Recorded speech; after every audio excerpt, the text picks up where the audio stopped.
check this now.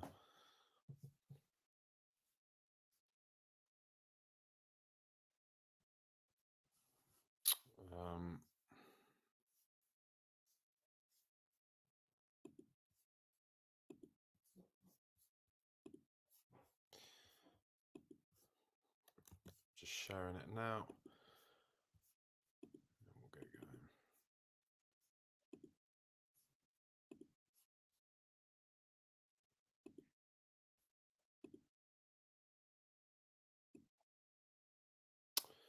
going.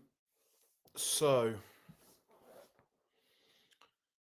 I don't really know.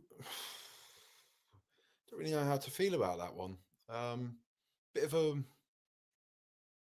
Bit of a weird game, really. In truth,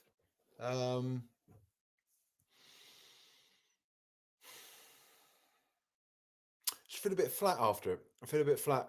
It's annoying that Spurs have been in the sort of form that we have been for the past few weeks, and just kind of put in a fairly meek performance, like we have done just there. Look, Man City, I think we all know Man City they're a really good side. They're a very good side. They've not been at their best this season by any stretch of the imagination, but it's still disappointing. It's still disappointing when you kind of feel like Spurs are building up some momentum. We get a good test against a team like Man City, a real kind of test to see actually how good or not we are. And, you know, we don't put up really anything of a fight whatsoever. I know the temptation will be that we've only lost 1-0. Doesn't really matter that much. We're focusing on the Europa League. But I think it should matter. I think it should matter, really. Like, I think you should care that Spurs have lost a football match for a start. That's just kind of how I feel about it. And I also feel like it's the manner of it. It's the manner of it. Look, I'm not going to lie, I was raging before the game about Djed Spence's omission. Yeah, I can't lie about that. I was raging about it. I just don't really get it. I don't really get it. I've tweeted about it, and a lot of people have been quite sort of pissy with me about it, I would say. But to me, he's a 24-year-old lad who's played or featured, not even played the full 90. He's featured in 19 games in all competitions so far this season. I know his kind of schedule has been pretty heavy for the past few weeks, but still, he's absolutely flying at the moment. He's not shown any signs of fatigue, at least publicly. Yep, I concede the fact I'm not there watching him in training, all that type of thing. So that is a fair point. But still, he's not shown any signs of fatigue. He's been Tottenham's best player this calendar year. And we just look like such a better team with him present. And the fact we've just binned him off against Manchester City is kind of weird. It's kind of weird. Like, I'm sure he would want to play in those sort of games. I feel like he's earned the right to play in those sort of games. And I know, and I get it. People have said, well, he needs a rest ahead of AZ Alkmaar. It's over a week. You know what I mean? It's there's over a week until we play AZ Alkmaar. So I don't know, man. I thought it was a weird decision, and funnily enough, as soon as he came onto the pitch, we looked like an infinitely better side, didn't we? But look, it is what it is. We didn't disgrace ourselves, and this is probably something to take, to not take comfort from, but something to be at least happy about, is the fact that we've not been battered. I know City haven't been quite the same City that they've been the past few years, but it's still Manchester City at the end of the day. They're still an incredible football team. They can still any club that's got players like Erling Haaland, Mamouche, Doku, the litany of other stars that they have, could do damage to you. And we've lost 1-0. So that's some required perspective. It's just a bit annoying, isn't it? I just feel a bit flat. I think that's the main thing. I feel a bit flat because we've been doing so well. We had such a good sort of a good level of momentum building, and just to kind of duck out of that one feels just a little bit. I don't know. It just feels a bit sad. Feels a bit sad. Um, Samuel Vidler said that was a strange kind of pre-season feel for a game before the Europa League season begins. Yep, it kind of was. Yeah. Stephen King, 2 centre backs and 2 centre forwards out. Gray, Odebert, Bergval, and Mance. Spence, different gravy. Optimism justified despite losing tonight. Coys. Yeah, and that's good. You know, it's good to sort of to focus on the positives from this because I do think there are plenty of positives. I was saying it before the game, saying it on the Patreon preview that I've been listening to that. Well, I've been listening to the audio book of Ian Graham's How to Win the Premier League, and he's like one of the data nerds that has pretty much, you know, been a major part in Liverpool's success over the past years. He was actually previously at Tottenham, and just him talking about the sort of state that Liverpool were in a few years previously that we kind of forget about. The time when they were signing Charlie Adam, Ricky Lambert, those sort of players, Andy Carroll, and how a few shrewd acquisitions and everything like that they turn around. I mean, the major point is really for their data led approach to actually bear fruit, for it to actually get over the line, they had to still drop massive money on Van Dijk and Allison. And whether or not Spurs will do that, I don't know. But that's a pod for another day. We've done a lot of talking about Daniel Levy and everything like that. I think like staying on that kind of positive flex, what it at least shows you is that things can change very quickly. And I think there's enough reason for optimism. We've got enough talented players, talented individuals, and talented team players, and I think our team unit is steadily improving. So I think there's every reason to be optimistic about, you know, the future for Tottenham. It's just I'm just, do you know what I mean? This is reacting straight after the game. I feel a little bit flat after a match where we haven't really shown up, and it's just a bit disappointing. That's all. Brian Park said Spencer's the one guy that probably didn't need a rest. Porro and a doggy against their wingers was a disaster. Yeah, you know, I agree. Adam Harris said it's very, very early days, but Tell concerns me.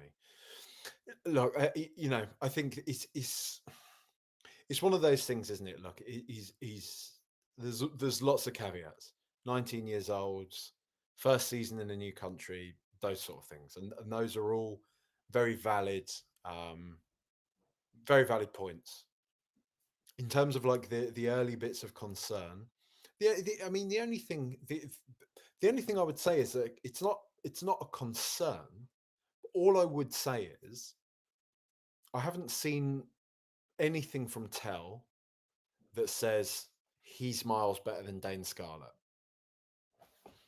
You know, I'm being real. Like that's kind of how I feel about it. Like I think Dane Scarlett's, you know, one of those players that's kind of maligned to a certain degree. He's sort of a bit of a banter player. Not quite. I don't think he is quite. It's not quite the same as it was when Harry Kane was young, because he definitely was a banter player, and then obviously proved everybody wrong.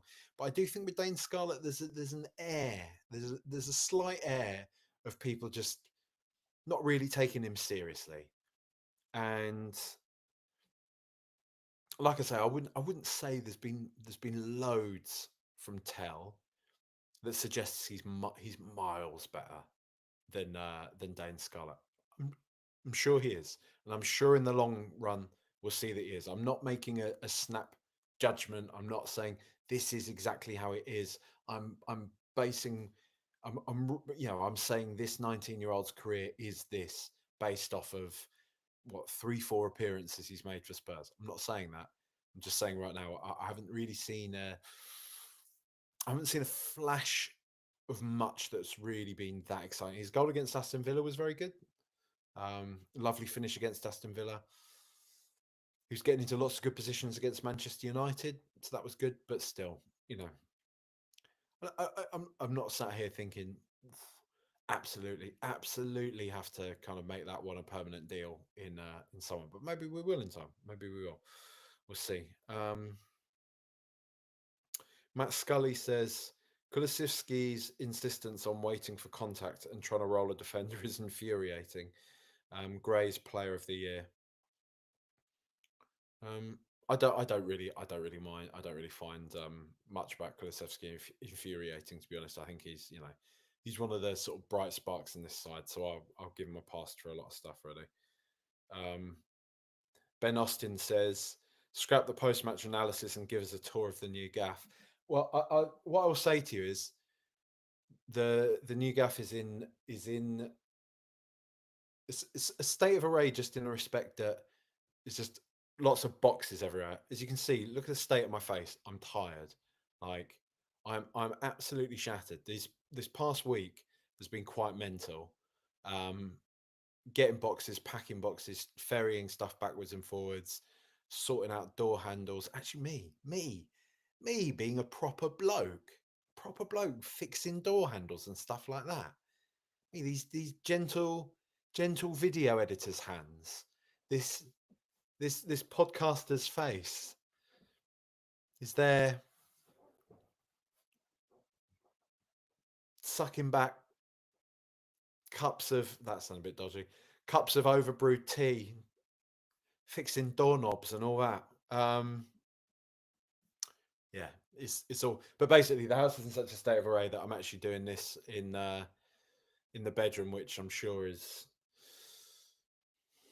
really good for Charlotte. I'm sure she's really delighted about that. But she knew. Look, she knew what she was getting into. This thing, right? You know. Bin Guy says, "Get Ange out before it's too late. We urgently need an Aussie exit." It's funny because, like, I mean, Bin Guy said lots of stuff on here. Actually, he's quite livid in the in the comments here. Um, I I sort of I'm completely wavering on Ange. I think there's just enough. There's just enough that keeps me just that's brought me back from the get him out side of things as I was on Boxing Day. I'd had a fair bit of whiskey. I'm just saying, right? Ooh, I'm hard. I'd had a fair bit of whiskey on Boxing Day, and I said I wanted Ange to go. And since that point, and this isn't just since we've been winning games again, I've started to reverse that decision somewhat. A lot of it's because I can't be asked. I can't be asked to start again right now when I don't think it's catastrophic. And I know people will say, "Oh, that's not very ambitious," but I think to tear it all up and start all over again is actually drastic. I think we've normalised that at Tottenham. We have done. I think we've normalised it as fans. I think we've normalised it as a club. The ownership have. I think it's time to really kind of stick with it for a bit. If we'd have continued in that trend down towards the relegation places, I definitely would have been more like, yeah, I think get him gone at the end of the season. But right now, in my opinion, I can't really be bothered to start again. If we keep picking up a few results, we keep doing all right like we have been for the past few weeks. If we win a Europa League, I mean, even if we don't win a Europa League, I think we probably should stick with him and just see it through because I feel like if we binned him off now, as Bin Guy is saying we should, um, I feel like there will be still enough of an air of uncertainty about whether or not things could have changed. Things could have turned a corner. Um, the players, importantly, the players still seem to really like him. So, I think that's just, I think that's, it's all food for thought, isn't it?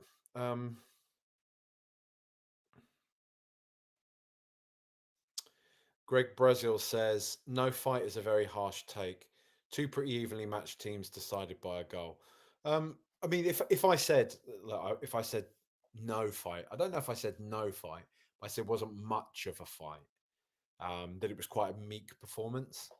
I don't think that's a very harsh take. I think that's kind of how the game was. Second half we improved around the 70th minute mark. You know what happened then? We brought Djed Spence on. Um, we looked a lot better then, and I think we ended the game quite strong. But I think if we're being brutally honest, Manchester City were playing in a sort of second gear for quite a lot of the game. But I'm not sat here foaming at the mouth about it. I'm just saying I felt like it was a bit of a flat performance.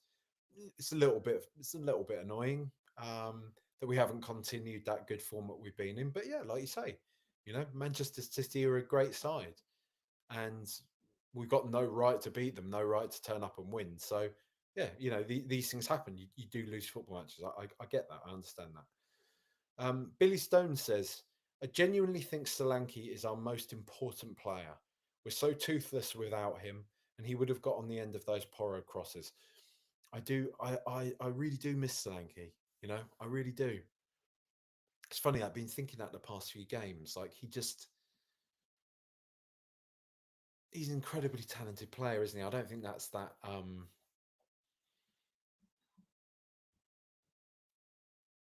It's not really a huge revelation, is it? A player that we spent 60 odd million pounds on, but I just think a lot of us, myself included, to a degree, were kind of unsure as to quite how good or not he was, quite how important or not he was to the system, to the team, to the squad. And I don't just feel like it's one of those things where absence makes the heart grow fonder. So we're suddenly, we're suddenly clamoring for Solanke. What is it? The further a player is from the team, the better they get, kind of thing. I don't think it's just that with Solanke. I think suddenly when you look at this system, it makes sense that he would be playing in the position that he does. It makes sense that we bought him, and it makes sense that we really miss him now. Now that he's not playing, so I think that's an important piece of the of this. But yeah, we could do with him back. Adam Harris says, "Has Johnson never fully sprinted in a Spurs shirt? He's rapid but never shows it." I've got to say, he was frustrating me a bit today, Brennan Johnson. But he had that one moment, didn't he? Maybe 75th minute or so, when I'm not sure who it was, but he basically skinned.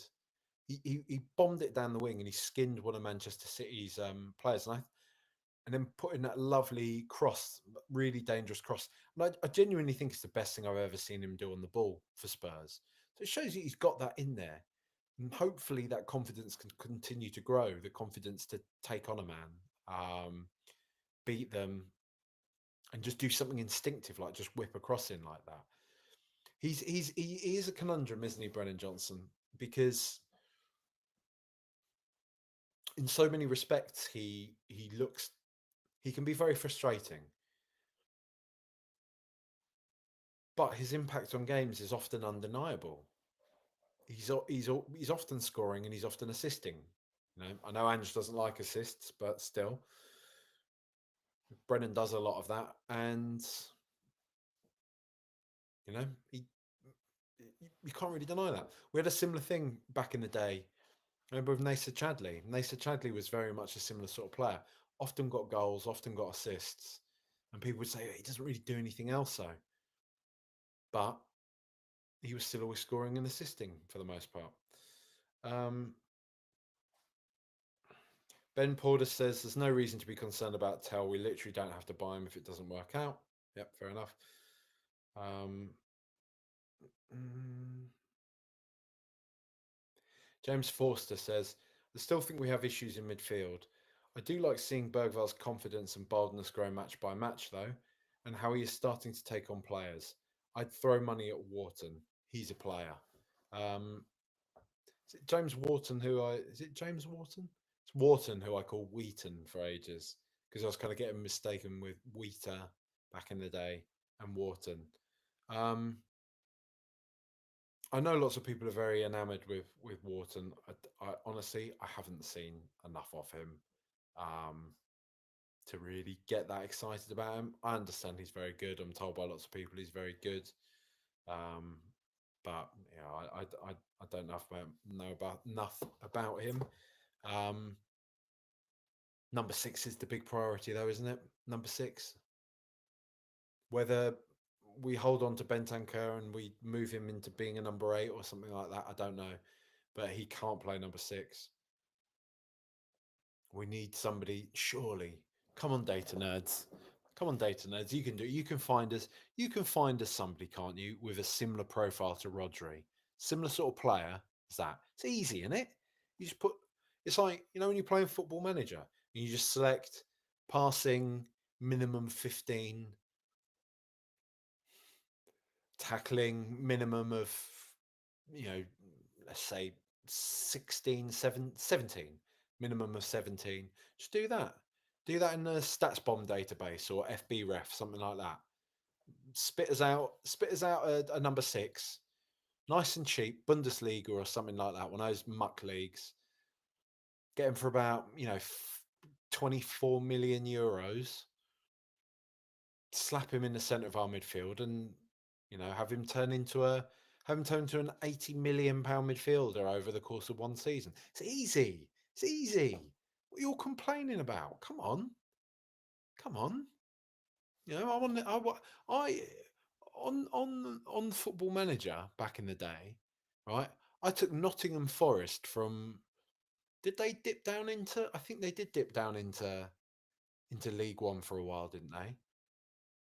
I think I took them from League One back to the top of the Premier League and back to a European Cup, but I didn't win it. I didn't get anywhere near close to winning it. But look, I did that on Football Manager, and you're telling me really that somebody whose job it is to sit and look at data all day, look at spreadsheets, watch video analysis of footballers, is totally incapable of finding a player that is similar to Rodri. You can just drop into our side. I'm not having it. I'm not having it. It's difficult.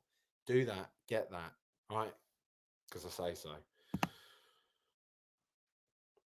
Doug Drinkwater says Johnson is an infuriating player. The technical disparity between him and Odebert when they get the ball is alarming. Odebert looks decent, doesn't he?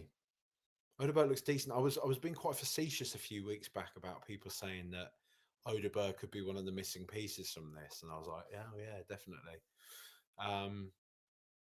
But he actually does look he actually does look really good.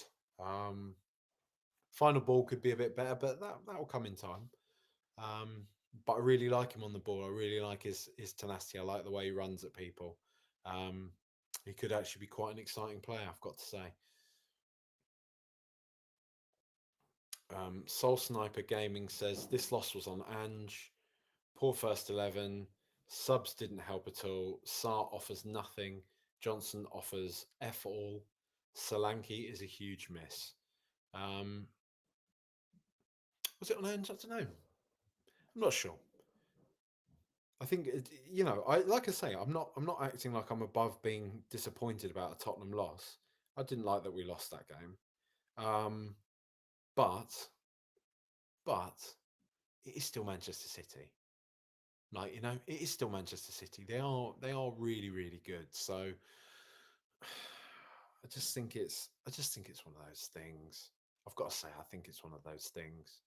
Um, I'm annoyed about it. Don't get me wrong. I'm annoyed. I'm annoyed. I hate Tottenham losing games. What I will say, what I will say is over the course of just recording this now, down my usual water bottle, drink out. I hate it. I hate drinking out of plastic bottles like that. Cretinous behaviour. Um, I've got any glasses and stuff, all right? Again, like I say, everything's getting unpacked and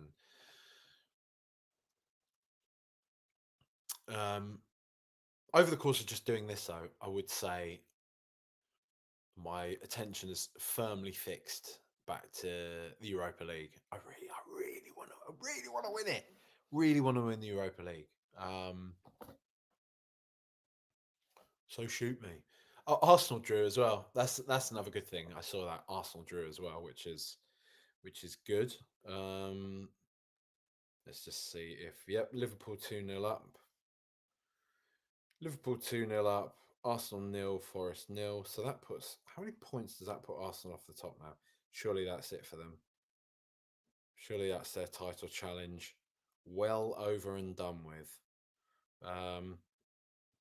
13 points. 13 points off the top of the table now. That's not so good, is it? That's not so good. Let's let's do the players. It's funny that, isn't it, when I always say that. Let's do the players. Let's wind down and just do the players now. It's that little breaker because anybody that listens to this podcast will know that's when I drop the ad break in. And I think this is probably a good time to say to you, if you do want to listen to Rule the Roost podcast ad free, you can sign up for a Patreon ad free tier, which is a lower tier than the Inner Sanctum tier. If you want the extra podcasts, you want the videos and stuff before they land, join the Inner Sanctum. If not, fine. But if you want to support the show, right, please do. You don't like ads, you're driving in the car, you hate all the kind of erection medication adverts or beer subscription service adverts and things like that come on in most podcasts. I mean, I might be outing myself there for something if the ads are tailor made. um, but still, you don't like that. Patreon.com/RTRpods and get ad free listening. The players. Vicario, I thought was good. I thought Vicario was decent. A number of good reflex saves. I think there's one in particular from Haaland when City kind of played the ball quite nicely around in the box. Doku, I think, again, a lot of the good stuff was coming through Doku. It created a good opportunity. Haaland got on the end of it. Vicario pulled off a good save. Good performance for the most part from him. Destiny Doggy, he's getting back up to speed. I think it was personally, I think it was a bit of a night to forget for him. But he wasn't an abomination by any stretch of the imagination. I thought he was okay. He's just not quite at his best. So he's been out for a while. It's going to take him a bit of time to get back up to speed. Kevin Danso, I thought was great against Day. I think he's been a fine acquisition. He's been a brilliant player. Brilliant piece of business from the club.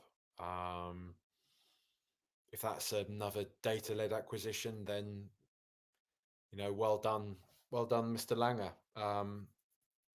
Because Kevin Danso looks like he could honestly play for basically any top team in the Premier League. I would say. I think he looks like he has that level of quality. I really like him. Really, really encouraged by his start. Archie Gray, yeah, good, really good, really positive. There's a growing number of interesting conversations around Archie Gray as to whether or not he actually should be playing in midfield or not. That we're often saying that I can't wait to see him playing in midfield. He's being played out of position, but we don't have much data to suggest that he could function in a Premier League midfield. He didn't really even play midfield that much for Leeds in the Championship. Maybe eventually in time he'll move up there, but I'd assume that the club aren't rushing him to that position anytime soon. Who knows? I don't know. It's interesting. I like his range of passing. I like his vision, but we're still seeing him. We're still seeing him do that from a centre back position, and he's actually really good defensively. I think. Do I want to see him play as a centre back forever? No, not really. I'm excited by the idea of him playing as a I don't know what he would play as. I don't think he's got it in him to be a number six, does he? Maybe more of a number eight sort of position, but I don't know. He's just a talented kid, and he's talented. He's brilliant. So whatever, let him do whatever he wants. Pedro Porro, yeah, meh. Just not great again, was he? Really disappointing that he started the game and Spence didn't. Not going to dwell on it. James Maddison, I thought was all right today. I thought he was all right. Um, didn't really get a strong foothold in the game. Didn't really pull the strings by any stretch of the imagination. I've seen some data flying around on Twitter, and I don't know what the full context behind it is, but it was essentially making the point that James Maddison being back again is really good because Spurs are creating a lot more attacks with him on the pitch. So, you know, who am I to argue with that? Who am I to argue with a random little snip of an Excel sheet on Twitter? You know, heaven forbid. Rodrigo Bentancur, apparently he's going to sign a new contract. I'd rather bin him off, to be honest. Can't really ask to talk about him any more than that. Lucas Beerval, really good, isn't he? He's really good. Every time I kind of get this feeling that he's not quite ready for the first team yet. We need to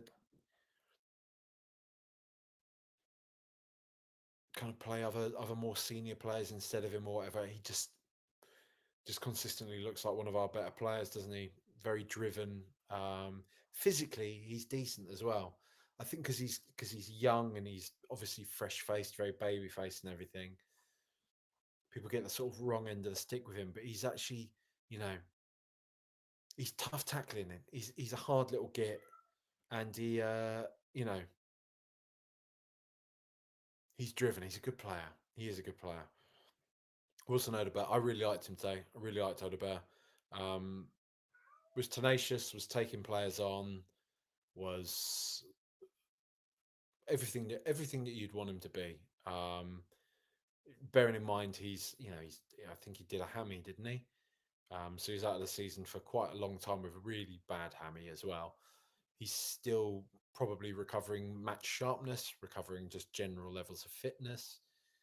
But what we're seeing so far is really quite promising. And like I say, I was scoffing at the notion of him being some missing part of the jigsaw. But if he continues like that, then great. Brennan Johnson,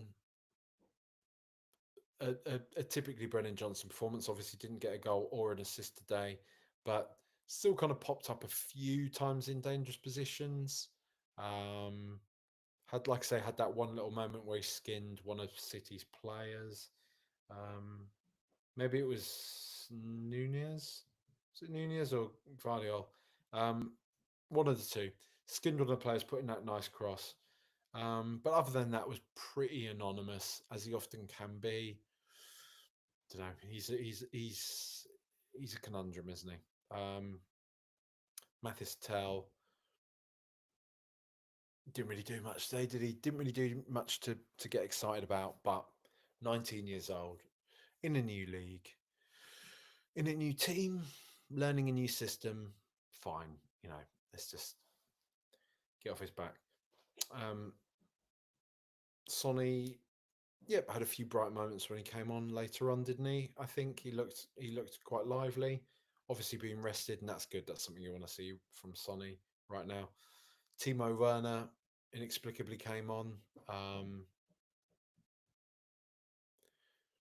Dejan Kulusevski, I thought was good when he came on. He was somebody I wasn't complaining about Dejan Kulusevski being rested at the start of the game. I understood that because I think his game has really degraded the past few weeks. The more tired he's been looking, but he was good. He was good when he came on. The little time he had. Djed Spence. I mean, we just looked entirely better when he came on the pitch. Played more on the front foot. He looked dangerous. He looked well up for it. You know, He's just a brilliant player. Um, you would like to see him rewarded with an England call up, even though that kind of comes with its own sort of circus, doesn't it? The whole international football thing, especially England, but it's often a signifier for a player that they're doing a good job, right? And it gives them a boost. For the most part, anyway. Maybe he's not asked. Maybe he's not asked about international football. Don't think I've ever heard him talk about it. So maybe he's not that bothered. But I dare say he would. I think he'd probably be quite happy with that. Papa Matassar missed that sitter, didn't he? Right at the very end. Um, I don't know. A lot of people get very cross with him at the moment, but I still like him. Yeah, I think he's a good player. Not an awful lot more to say, is it? Just look, got a rest this weekend. No FA Cup for Spurs. Big European game next week. AZ Alkmaar. Let's just do the business in that, Spurs. Do you know what I mean? Please, please. Let's just be a serious outfit in the Europa League. Try and win it. Just bring a bit of glory back, you know. Starved it. 17 years now, man. 17 years. How did that go by so quickly? 17 years since we won something. It's just mad. It's absolutely mad. But hopefully we won't be waiting for much longer. Anyway, I don't know when the house will be in a better state, when podcasts might start looking a bit more aesthetically pleasing. I've got some plans to make more of a background now. Now I've got my own place, dug out some old programs. I've got like the tickets from the first ever game I went to, first few games I ever went to, some old scarves, old memorabilia, all that sort of thing. So I'm going to try and make it look a bit more pleasing than just blank walls. And at the moment, like a vanity mirror and stuff like that, and a you know duvet down here. Exciting things to come, if you like. Exciting things to come if you're a fan of backgrounds. Um, if you're not a fan of backgrounds and you listen to the podcast, then it's largely going to stay the same. I'll get my microphone back again. Again, I've been recording this into the laptop, not into my microphone, so that might be why the sound quality is taking a bit of a dip. But you know, microphone will be back, so that'll change. There'll be an uptick there. But anyway, thanks everybody for watching. If you have enjoyed it, please drop the stream a like. If you're listening to the pod, please leave a rating or a review, and consider joining Patreon. Patreon.com/RTRpod. Helps keep the lights on, keeps these lights on. So every new patron is appreciated. I'm not going to beg though. All right. If you want it, you want it. If you don't, you don't. All right. Come on, you Spurs. Up the Spurs.